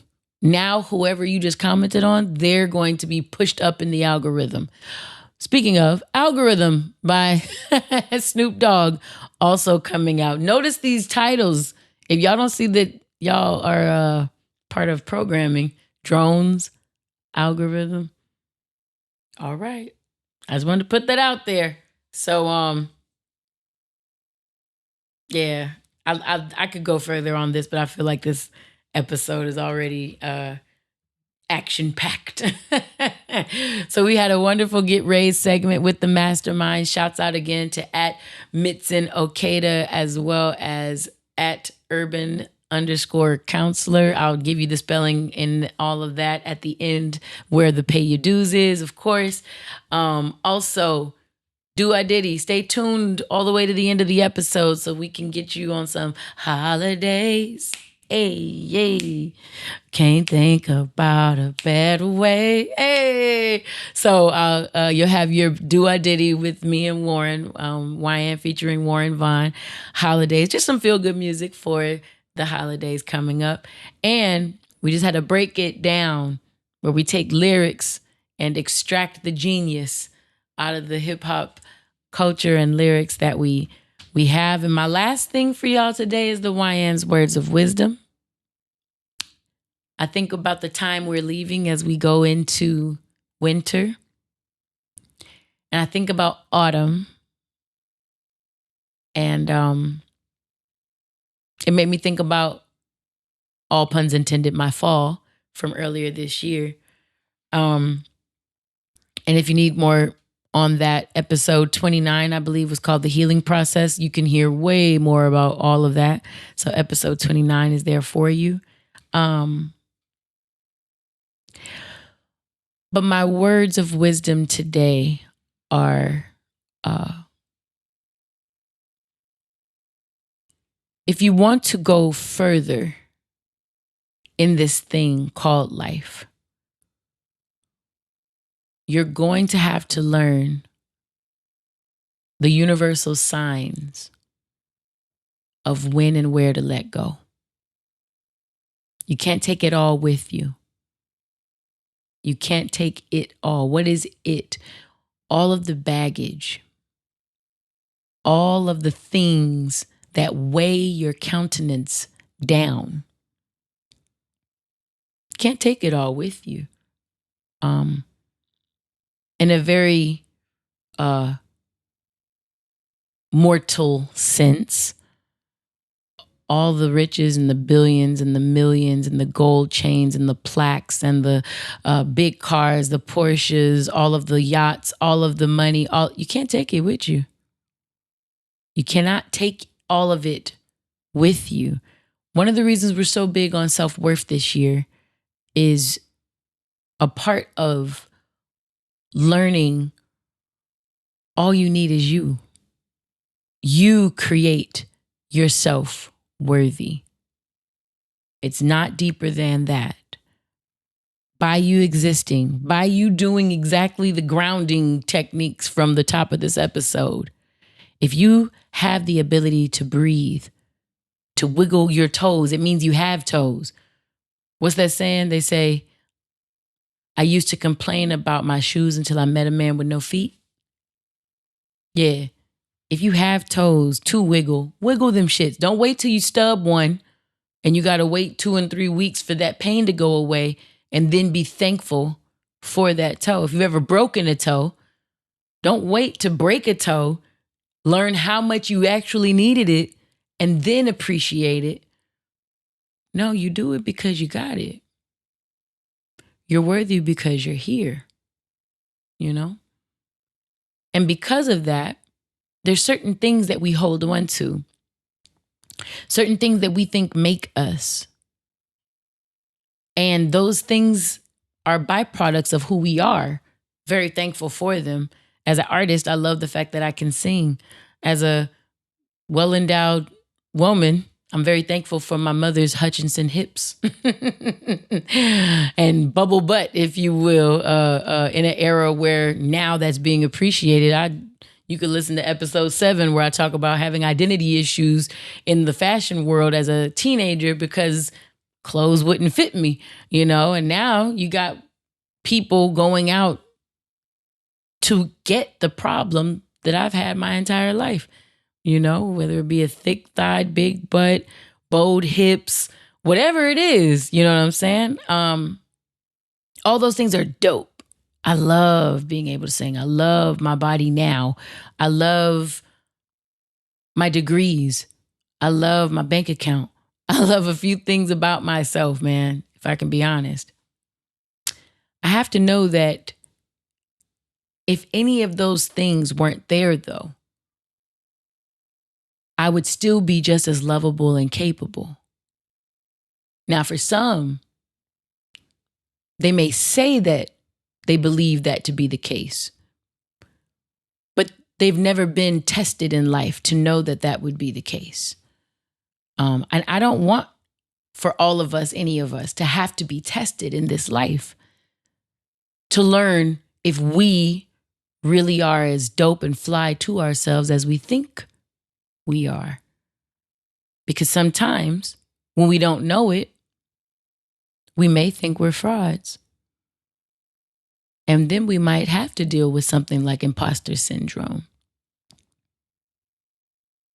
However, by studying your awareness of self and then the worth that comes along with all that you're aware of, looking at those things, it keeps life in real perspective. In a great way, too. But when I say there's a time for letting go, there's certain conversations, there's certain relationships that I've had to find no longer served me. And when things no longer serve you, what happens when you eat good food, good nutritious food, or maybe even a freaking, I don't give a doggone, $200 steak? Your body uses what it can. And then at some point, when that content no longer serves your body, it lets the waste go. Because that's what you do with things that no longer serve you. You call it waste and you eliminate it. You let it go. People who don't do that, there's an actual mental health dis-ease diagnosable called hoarding. When you hoard, it's when you keep too many things. And I say too many things because you might have a mansion's worth of goods in an apartment. And now you ain't got nowhere to sleep or sit or live or be. But all of your house, all of your home is filled with stuff. Stuff that you, if someone picked it up, would claim, no, I need that. No, that's very important to me. No. You don't understand. My husband, my late husband, he got me that win. And no. You can't throw that away because that's what I use when I'm feeling happy. I know I haven't felt happy in a few days, but I'm gonna use that. Mind you, it might be a plastic bottle. And this is something that they could easily get 2 and 3 more of. But no, I need that one. Actually, if you go to the store, do go get me some more because whenever I'm happy, I use those bottles. And they never let things go. They just continue to collect, keep, and hoard. Sometimes we don't do that with the things around us. Sometimes we do that with food in ourselves. And a chronic overeating situation can be the result. And what has been associated with those things is the inability to let things go. And it plays out in the fact that whenever I'm happy, the last time I remember feeling good is when I ate. And you should, because there's certain hormones and things that go off as you eat that make you feel good. I believe it's dopamine and endorphins and things like that. The same kind of happy adrenaline that happens to you when you work out or when you eat good food, especially sweet foods and things like that. The feeling of satiety when you eat and you feel full, satiated is what they say. Those types of things are amazing. But if eating is the only time you feel good in your life, maybe some less than healthy attachments happen with that. So there is a time, ladies and gentlemen, autumn tells me about a time for letting go. And there are certain times in life where we get the choice to let things go. And then there are certain times in life where we are forced to let things go. And that's why I spoke earlier saying, when someone is gone, when death takes over a life, physical life only, those are the times when we have choices and we can choose to stay almost in a time capsule of where things were, when things were alive, when others were alive or physically here. Or we can continue to move and groove and go forward. I had these thoughts earlier when I journaled, and we can end with this. And who knows how coherent this is now. So we'll see. But these were my 10 a.m. thoughts. I started this year having to let things go. My favorite author, Eric Jerome Dickey, he passed away the same day I learned that Dre had an aneurysm. And I've been holding on to his final 2 books. I've read every book that he's written. I skipped one I learned, and one of his books came out after he passed in April. And this gentleman, I think he passed January 6th, if I'm not mistaken. I've been unwilling to read them because I didn't want to complete my relationship with Eric Jerome Dickey and his work. But it's time, though. Everything has its assigned time. My relationships, our time on this earth, certain mindsets and habits, it all has its season. That's the beauty of all this stuff. Life keeps giving us more. Life is the supreme teacher about abundance versus stagnation. There will always be more. There is always something new. Pruning trees in nature, setting fires to certain dead parts of forests so that new growth can come and spring forward. It's all relevant and indicative about the universal truth. Nothing stays the same. All living things evolve. That even makes me look at some folks I used to work with more forgiveness in my heart.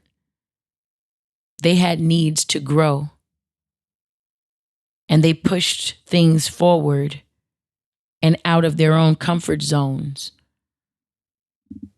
And by doing that, they cracked their shells.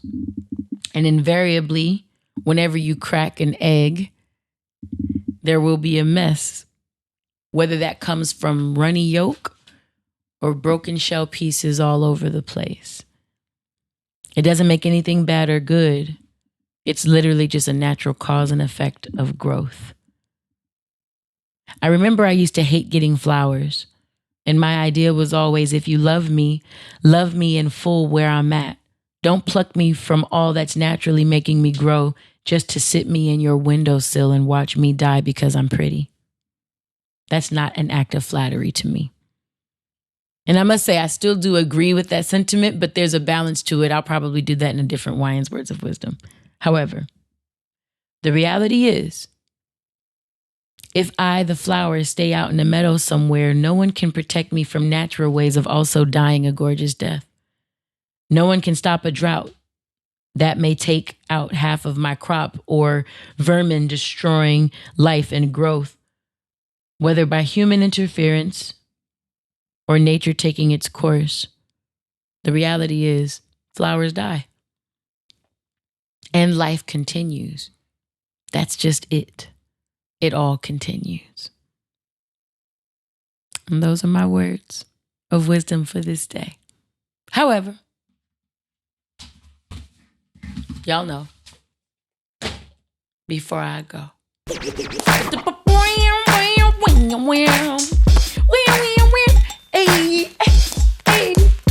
off the beat, don't worry about those claps. Dave, I'm sorry. And if I distorted things, I'm sorry, Boomer. So, I have my hair fried, dyed, and blow dried. It's been through years of wear and tear. Ooh, girl, what happened to your hair? Do you remember that commercial? It was like around the just for me times. Anyways, the Doux. I love the Doux more than you knew. My cousin Maya Smith had me on her show on Instagram a few Sundays back. Sucker Free Sundays, you understand? At ILOVETHEDOUX.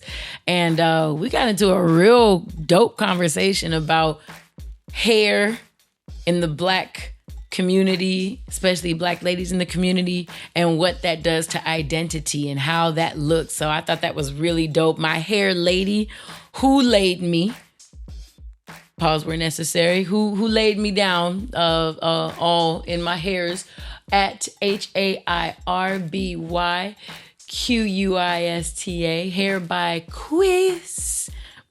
Hair by Quista, my beautiful girl. Made sure I was on point. She told me we're gonna do something fun for some end of the year looks. So I don't know what you guys are in for, but she said, tell them we gonna do your hair. I was like, okay. So just know it's all on its way. Secondly, I want to thank the Masterminds at MITZENOKADA, Mitson Okada, as well as Urban Counselor. That's at urban_counselor, all spelled correctly. If you don't know how to say it, just do it into your Googles. Third, and I know I am TJ Wilkins is not going to be the most happy. I thought I was going to do the magnetic as a Douxadiddy today, babe. And it didn't happen that way. But look, here we are. Pay your dues. We already did that part. Please go support all artists, independent and otherwise. So at I am TJ Wilkins, all together, IAMTJWILKINS, has a new single out this month called Magnetic. You're so magnetic. I don't know what key I was in. Where you hold me down, I can't regret it. I'm saying the wrong words. And if you're looking for this ride, I'm in a Civic. I don't know what I just said, but no. You have to hear his version because he sings it so much better. Terrace Martin Drones, of course, at TERRACEM, at TARRACEMARTIN. Terrace, not Terrence. Terrace, not Terrence. Terrace Martin. Drones is the album, all right? The Kendrick Lamar feature that I broke down, that's on Terrace's album. Please go cop that. I also plugged during the Douxadiddy portion, I also plugged his holiday album from last year called Village Days. That's just another piece of ear candy if you wanted it. I wanted to shout out for no good reason my cousin at KBC Custom Clothing altogether. K, B as in boy, C, Custom Clothing. My cousin Kaleb Carter has been styling folks, including Ali Shaheed Muhammad of A Tribe Called Quest. But when Ali Shaheed is with our homeboy Adrian Young, they together are the Midnight Hour, and they're back out on tour. I really am happy about that. Thankful for those boys having work and going out and do some good stuff, sharing their gift everywhere. But not just that, a movie. I think he just did all of the wardrobe for there was just a lot going on with my cousin, and I'm so proud of him. And you never know who sees you winning on the sidelines. And I'm one of those types of people that like to cheer for folks, not because I'm ever getting paid to. I don't do shit for money or because I'm getting paid to do it. I do it because I want to. So I want to shout out everybody that I'm shouting out here. My cousin is no exception. Now, we're going to go ahead and hopefully pay me. WyannVaughn.com is the next pay you do. WYANNVAUGHN.com. We've been having conversations pretty consistently on Clubhouse. However, I've had this uncanny ability to perform almost every Sunday since I've put the album out, or a few Sundays since I put the album out. So the only time I've been missing that conversation is when I've been performing. So make sure that at Raise It Up Y, RAISEITUPWY, Rockets Up on These Hoes. That's a hashtag, by the way, Rockets Up on These Hoes with a Z. You can find all things with the podcast as well. But yeah, Clubhouse, we have a room under the same name, and 6 p.m. on the West Coast or 3 p.m. on the West Coast. Just depends on what I'm feeling and what my moderators, my co-moderators are feeling when we do earlier versus later. But Sundays are the days. So make sure that you look for at Raise It Up Y, RAISEITUPWY right there on Clubhouse.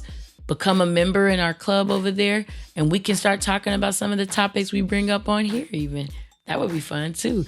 And another place to connect with the loves and love culture, as we've called ourselves, is on Love Tuesdays at WYANNA at Wyanna. That's my artist/personal page. Love Tuesdays is where we all at 6 p.m. on the West, 9 p.m. Eastern time, get together for 1 hour. I try to keep it to 1 hour. It ends up being 2. Sometimes we all just get together and talk positive, non-corny positivity. Non-corny just meaning authentic. We meet you where you are. And sometimes our positivity, it can sound a little deep. And deep meaning throw a little fuck shit damn in there. But it's always something from which we can grow. And that's what I determine as something positive. New music. Never forget, Been In It a Minute is still out and available everywhere. Go to that website. You will see all of my music. I want to thank lastly and never leastly, if that's an adverb today, the loves. In totality, specifically, I would like to shout out Camille. I don't know if she would want her name out there because she's not really, she's more private than that. My sister and Auntie Tushoka got me this necklace here. And on this necklace, there's a picture of Shoka and me together. And I really was appreciative of that. It helps my heart. I want to say thank you again to Uncle Jodi's, who got Shoka her last favorite gift. And she only had just opened it the Wednesday before she passed. So she was really happy about it. And then Auntie Tiffany Legend, who got Shoka. You can tell me how this goes. And this right here is a beautiful frame with 2 of my favorite pictures of Shoka in there that says, when tomorrow starts without me, don't think we're far apart. For every time you think of me, I'm right here in your heart. And now I actually have a heart with Shoka and me in it from one of Shoka's other aunties. So I also love that Uncle Jody's and a few others started doing morning dances when I just haven't felt like being that happy, displaying my happiness yet. I'm coming back around though, y'all. My hair lady even told me, she said, well, why, even if you're not dancing, can you just give us morning blessings? I says, yes, I think I can. She said, just put on the music and just give us morning blessings. I'm like, okay. I think that goes on with what I was talking about in the Wyann's Words of Wisdom. there's a time for letting go. And in that letting go, there's always something new. So maybe I'll do something new for everybody in the mornings on my page. But thank you, loves, all of you loves, for your support. Listening to the album, I hear we're on some charts in the UK with some of our songs over there. New hot music, you know, R&B is coming around the mountain when she comes, and I'm happy about it. Even though I'm like hip hop / R&B, it's fine. I just want to thank everybody for rocking with me, for being down. I gotta say thank you to my beautiful team, the Boomer Did It, the Onette. She calls herself Easy Masil online, Easy Misil, to Cup of Sue online, to Jaquevis, to Day 4. I'm so thankful for the tribe of safety and connection I have around me that make this show work. And stay tuned for some good music, feeling good. And as always, my loves, stay real.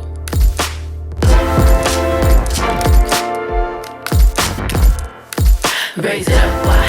Raise it up. Raise it up, why? Raise it up. Hey, raise it up, why? Raise it up. Raise it up, why? Hey, raise it up. Yeah. Holidays. Can't think about a better way to spend all my love than with you. Ooh, I'm happy with you. When it's cold, yeah, you're what makes me feel warm. Your love is the key to my soul.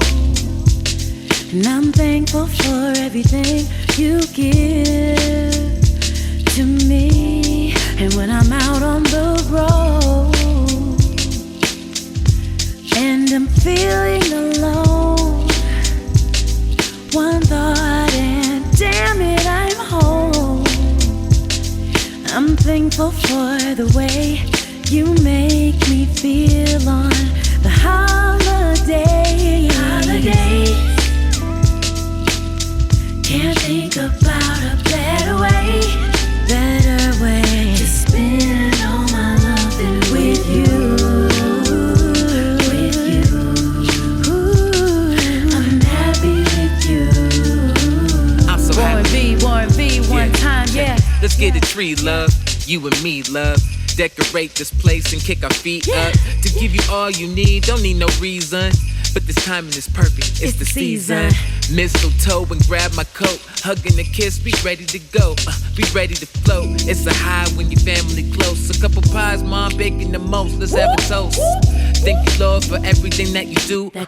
Moments like these always pushing us through. Push through. I'm happy there's someone loving me too. Baby, all I need for Christmas is you. Can I hear you say holidays? Holidays. Let's say holidays. Hey, holidays. If you're looking for love, don't hide away. Open up and give your heart away. Be screaming holidays. Can't think about a better way. Spend all my love than with you. Oh, I'm happy with you. I'm happy with you. Holidays. For the holidays. For the holidays. Better way. To spend all my love than with you.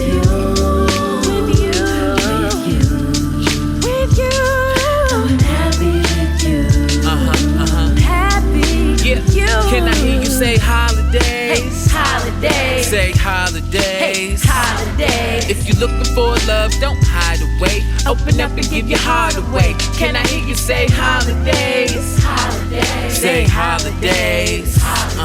If you're looking for love, don't hide away. Open up and give your heart away. For the holidays.